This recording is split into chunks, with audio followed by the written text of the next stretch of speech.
మాకే పుట్టావు. బైబిల్లో మీ నాన్న పేరు ఉండదు, రాసుకో.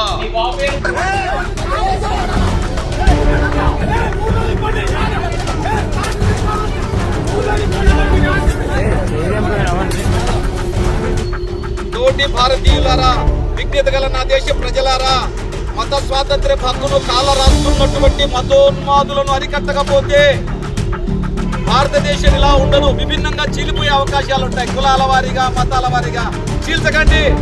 మనమందరం భారతీయులం. మనందరికి ఒక రాజ్యాంగం ఉంది. అందరం కలిసి ఉండడానికి. ఇది సెక్యులర్ దేశం. ఇది ఈ సెక్యులరిజాన్ని కాపాడండి.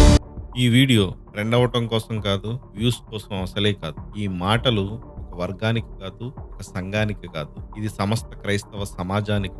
ఇటీవల భారతదేశంలో, ముఖ్యంగా తెలుగు రాష్ట్రాల్లో క్రైస్తవులపై జరుగుతున్న దాడులు మౌనంగా పెరుగుతున్నాయి. ఈ రోజు మనమంతా విడివిడిగా ఉన్నాం, రకరకాల పేర్లతో, సంఘాలతో, అభిప్రాయాలు. కానీ కష్టం వచ్చినప్పుడు, దాడి జరిగినప్పుడు గాయపడేది ఒక్కటే, క్రైస్తవ సమాజం. మనం చిన్నవాళ్ళం కాదు, జనాభా సంఖ్యలో తక్కువ కావచ్చు, కానీ విశ్వాసంలో బలమైన వాళ్ళు. అయినా ఎందుకు మన స్వరం బలహీనంగా ఉంది? ఎందుకంటే మనం కలిసి నిలబడటం మర్చిపోయాం. ఒకరి కోసం ఒకరం మాట్లాడటం మానేసాం. నేడు ఒక సంఘానికి కష్టం వస్తే మిగిలిన వాళ్ళు మౌనంగా చూస్తున్నారు. యేసుక్రీస్తు వారు మనల్ని వేరువేరుగా పిలవలేదు, ఆయన ఒక్క శరీరంగా పిలిచాడు. నా పేరు మీద మీరు విభజింపబడండి అని యేసుక్రీస్తు ఎక్కడా చెప్పలేదు. ఆయన చెప్పింది ఒక్కటే, ఒకరినొకరు ప్రేమించండి అని. ప్రేమంటే కేవలం మాటల వరకే కాదు. ప్రేమంటే ఒకరి కష్టానికి ఒకరం నిలబడటం. కొంతమంది అనుకుంటుంటారు, మనకెందుకు లేవన్నీ, వీటి గురించి మాట్లాడితే ఇబ్బందులు వస్తాయేమో అని. కానీ గుర్తుంచుకోండి, మౌనం ఎప్పుడు మనకు భద్రత ఇవ్వలేదు.